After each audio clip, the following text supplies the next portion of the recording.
त्यामध्ये हप्ता वितरणाला सुरुवात झालेली आहे। महिलांना सन्मान निधी मिळण्यास सुरुवात झाली असल्याचं अदिती तटकरे म्हणाल्या। महिन्याच्या हप्त्याच्या वितरणाची सुरुवात, सन्मान निधीच्या वितरणाची सुरुवात आपण आजपासून करत आहोत।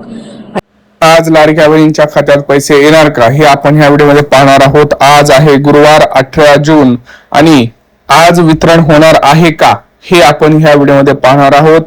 लाडक्या बहिणींच्या मोबाईलवरती आज मेसेज येणार आहे का? जर येणार आहे तर तो कोणत्या जिल्ह्यात प्रथम येणार आहे, कोणत्या जिल्ह्यापासून सुरुवात होणार आहे, कोणत्या जिल्ह्यात आज वाटप होणार आहे हे आपण पाहणार आहोत। कोणत्या लाडक्या बहिणींच्या मोबाईलवरती आज मेसेज येणार आहे, कोणत्या लाडक्या बहिणी अपात्र ठरलेल्या आहेत आणि ज्या लाडक्या बहिणी अपात्र ठरलेल्या आहेत त्यांनी पात्र कसं व्हायचं हे ह्या संपूर्ण माहिती ह्या व्हिडिओमध्ये आपण पाहणार आहोत। व्हिडिओ खूप महत्त्वाचा असणार आहे। आता सगळ्यात महत्त्वाचं मला कमेंट्स मध्ये सांगा, कोणाकोणाला मे महिन्याचा 1,500 रुपयांचा हप्ता आलेला आहे। आणि भरपूर लाडक्या बहिणी ह्या सुद्धा प्रश्न विचारत होतात की दादा मला मार्च आणि एप्रिलचा हप्ता आला नाही तर तो येणार आहे का? तर त्याचं सुद्धा उत्तर मी पुढे सांगणार आहे। तर होय, मार्च आणि एप्रिलचा हप्ता सुद्धा लाडक्या बहिणींना येणार आहे। ज्या लाडक्या बहिणींना मार्च एप्रिलचा हप्ता आलेला नाही, ज्या पात्र होत्या पण आला नव्हता, त्याच लाडक्या बहिणींना मार्च एप्रिलचे 3,000 रुपये येणार आहेत। लक्षात घ्या, जर तुम्ही मार्च एप्रिल साठी अपात्र होतात आणि परत मे मध्ये तुम्ही पात्र झालात तर तुम्हाला फक्त मेचाच महिन्याचा 1,500 रुपयांचा हप्ता येणार आहे, हे लक्षात घ्या। ज्या लाडक्या बहिणींना मार्च एप्रिल मध्ये KYC केली होती, ज्यांचं सगळं कागदपत्र ठीक होतं, ज्यांचं नाव पात्र लाभार्थी यादीमध्ये होतं पण त्यांना पैसे आले नव्हते, अशाच लाडक्या बहिणींना 3,000 रुपये येणार आहेत, हे लक्षात घ्या। बाकीच्या लाडक्या बहिणी त्यांचं नाव जर नव्हतं त्यांना पैसे येणार नाही, त्यांना फक्त मे महिन्याचाच येणार आहे, जर ते पण त्या मे महिन्यासाठी पात्र झाले असतील तर, बरोबर। आणि ज्या लाडक्या बहिणींना ऑलरेडी मार्च एप्रिलचा हप्ता आलेला आहे त्यांना सुद्धा येणार नाही, त्यांना सुद्धा फक्त मेचाच हप्ता 1,500 रुपयांचा येणार आहे, हे तुम्ही लक्षात घ्यायचं आहे। आता सगळ्यात महत्वाची बातमी, आज वितरण होणार आहे का? तर होय, आज शेवटचा टप्पा आहे, आज शेवटचा दिवस आहे। आज 18 जून शेवटच्या दिवशी आज वितरणाला सुरुवात झालेली आहे। आज राहिलेल्या जवळपास आपण जर पाहिलं तर प्रत्येक शहरांमध्ये आता 20-20, 30-30% लाडक्या बहिणींचं वितरण राहिलेलं आहे। आपण जर बघितलं तर मुंबई उपनगर, ठाणे, पुणे, छत्रपती संभाजीनगर, नाशिक, सोलापूर, पुढे धाराशिव असे जे काही मोठे जिल्हे आहेत, रायगड असेल, अशा जिल्ह्यांमध्ये संख्या जास्त आहे। कशाची? तर लाडक्या बहिणींची संख्या जास्त आहे।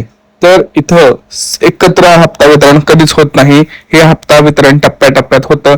दर दिवशी काही 40 लाख 50 लाख लाडक्या बहिणींच्या खात्यात पैसे येतात। आपल्याला माहिती आहे 2.25 कोटी 2 कोटी 50 अशा काहीतरी लाडक्या बहिणी पात्र आहेत, परंतु ह्या महिन्यात सुद्धा आपल्याला असं पाहायला मिळत आहे की KYC मुळे भरपूर लाडक्या बहिणींचं नाव हे बाद करण्यात आलेलं आहे। तर KYC खूप महत्वाचे आहे आणि होती म्हणजे आता KYC ऑप्शन बंद आहे, पण सरकारने सुद्धा सांगितलं आहे की जर लाडक्या बहिणींनी मागणी केली तर आम्ही KYC चा सुद्धा ऑप्शन तुम्हाला उपलब्ध करून देणार आहोत। तर सगळ्या लाडक्या बहिणींना एक विनंती आहे, कमेंट करा की पुन्हा एकदा KYC सुरू करा, पुन्हा एकदा KYC सुरू करा, कारण बऱ्याच लाडक्या बहिणींचा तोच प्रॉब्लेम आहे, KYC न केल्यामुळे सुद्धा त्यांचा हप्ता बंद झालाय। आणि ज्या लाडक्या बहिणींची KYC सुद्धा झाली आहे आणि सगळं व्यवस्थित आहे, पण त्यांच्याकडे एक सगळ्यात महत्वाचं मी सांगतोय, तुमची अर्ज पडताळणी झालेली आहे आणि अर्ज पडताळणीमध्ये त्यांना बरेच अशी कारण आलेले आहेत ज्याच्यामुळे तुमचं नाव बाद करण्यात आलेलं आहे। जसं की तुमचं उत्पन्न आता 2.5 लाखांपेक्षा जास्त वर गेलेलं आहे। दुसरं उदाहरण असू शकतं तुम्ही 4 चाकी वाहन खरेदी केलेलं आहे। तिसरं कारण असू शकतं तुमचं इन्कम टॅक्स तुम्ही भरलेला आहे। असे बरेच कारण आता पुढे आलेले आहेत। तर अशा कारणांमुळे सुद्धा तुमचं नाव यादीतून बाहेर काढलं गेलेलं आहे। तर मेचा हप्ता जो आहे तो आज शेवटचा दिवस असणार आहे। आज शेवटच्या दिवशी वितरण होईल, परत वितरण होईल का नाही काय माहित नाही, कारण आता वितरणाला जवळपास 4था दिवस आहे। 4थ्या दिवशी हे वितरण आता शेवटच्या टप्प्यातच, हे आज शेवटचा टप्पा आहे असं समजून घ्या। याच्यानंतर हप्ते वितरण होणार नाही एवढं मात्र नक्की आहे। आज पैसे आले तर आले, नाही तर तुमचे पैसे आता इथून पुढे येणार नाही, तुमचं नाव या पात्र लाभार्थीतून बाहेर काढलं गेलेलं आहे, हे समजून घ्यायचं आहे।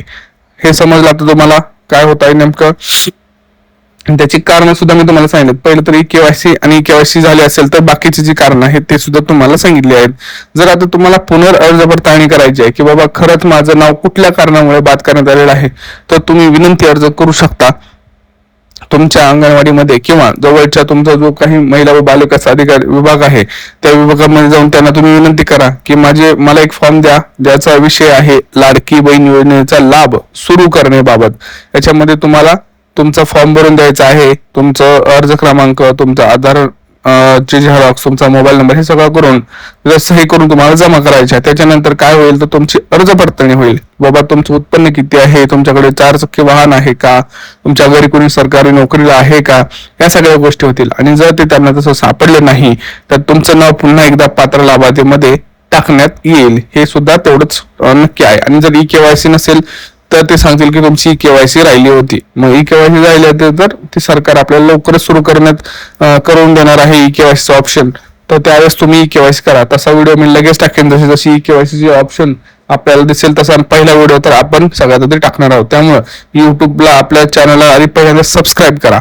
हा व्हिडिओ जास्तीत जास्त लाडक्या बहिणीपर्यंत शेअर करा. कारण भरपूर लाडक्या बहिणींना माहित नाही नेमकं होत आहे काय, त्या सगळ्या चिंतेत आहे. तर त्यांच्यापर्यंत हा माहिती पोहोचव. व्हॉट्सअप ग्रुपला माहिती जास्तीत जास्त शेअर करा. काही प्रश्न असतील तर नक्की विचारायचा. ह्याच्या व्यतिरिक्त काय प्रश्न असतील ते सुद्धा नक्की विचारा. भेटूया पुढच्या व्हिडिओमध्ये. तोपर्यंत मित्रांनो, जय महाराष्ट्र.